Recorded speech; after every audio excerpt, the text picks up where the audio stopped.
I finally got around to reading Immortal Legend Batman, and man, let me tell you what, I'm not disappointed with the first issue. So the issue begins as always. Batman is chasing down some random criminal to ask him some questions. And like always, the criminal thinks that they're safe until they're not. But this time around, Batman's not looking for the Penguin, the Joker, the Riddler. He is looking for Bruce Wayne.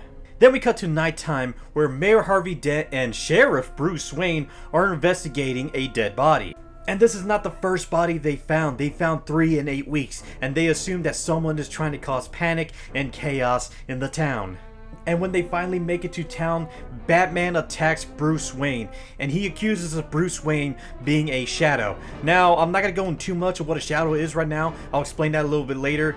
But Bruce Wayne tries to turn this around onto Batman, saying that he's the one that's committing all of the murders in the town. However, Batman had enough of talking and begins to attack Bruce Wayne. However, Harvey Dent and Bruce Wayne were able to make an escape due to Ada V, who was the murder victim's wife. However, they quickly found out that you cannot escape the Batman.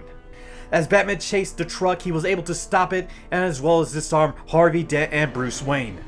However, in the back of the truck, Ada shows that she has a big giant laser that is used to cut crystals. However, Bruce Wayne tries to de-escalate the situation and tries to tell Batman to walk away. But Batman tells him if he walks away, he's just gonna continue to kill people. But as Bruce Wayne gets closer to Batman, he tells him, yes, I was the one to do all that. Yes, I was the one to cause all those killings, and I enjoyed it. But guess what? You're never gonna show anybody who you really are, because not only do you love being Bruce Wayne, you also love being Batman. And Batman said to him, yeah, you're right, and says, this isn't Bruce Wayne, I'm Bruce Wayne. And he does something that main Batman would never do, and that is to show his secret identity.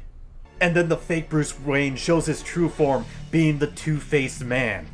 And then we get this nice, well-drawn battle between Batman and the two-faced man, and Batman uses one of the most signature techniques in Tokusatsu, the Bat Press, aka a flying sidekick. Now, if you know anything about Tokusatsu, you know that the flying sidekick is like one of the mainstays for Tokusatsu, especially in Kamen Rider.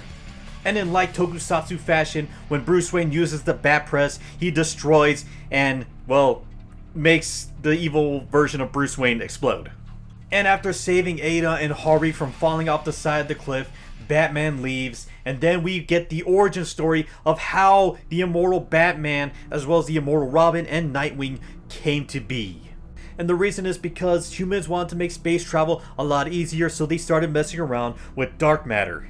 However, in doing so, they broke a barrier between their universe and the universe of the Shadow. And this is apparently humanity's shadows, which are mindless, soulless creatures. However, 3 heroes were able to fight back the shadows as they were able to tap into the energy that binds the universe as well as the universe of the shadows together. And this became Batman, Robin, and Nightwing. I would also like to point out that this sounds a lot like the Warframe origins of how Warframes became to be, you know? So if you don't know about Warframe lore, look it up, it's insane. And later we're shown that Nightwing and Tim and Bruce weren't the original holders of these mantles, they were other people. But eventually they did get those mantles passed down to them. However, the previous owner of the Batman mantle feels like he made a mistake.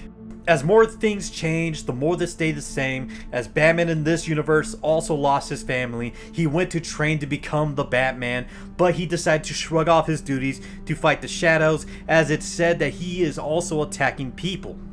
As well as they have reports of him killing a cryogenicist. And as the previous owner of the Batmantle tells his son that he should have chose him instead, he tells him that he has to go and take it back. And that's when we are showed Thomas Elliot. That's right, Hush is also in this series. And I don't know about you guys, I don't know what his plans are to take back the Batman mantle, but I am very curious to see how this is gonna go. Well guys, that's it for this review. I love the first issue. I'm going to give this first issue a 9 out of 10. I love the art. I love everything. I love how the story is so far. And let me know what you guys think in the comments down below.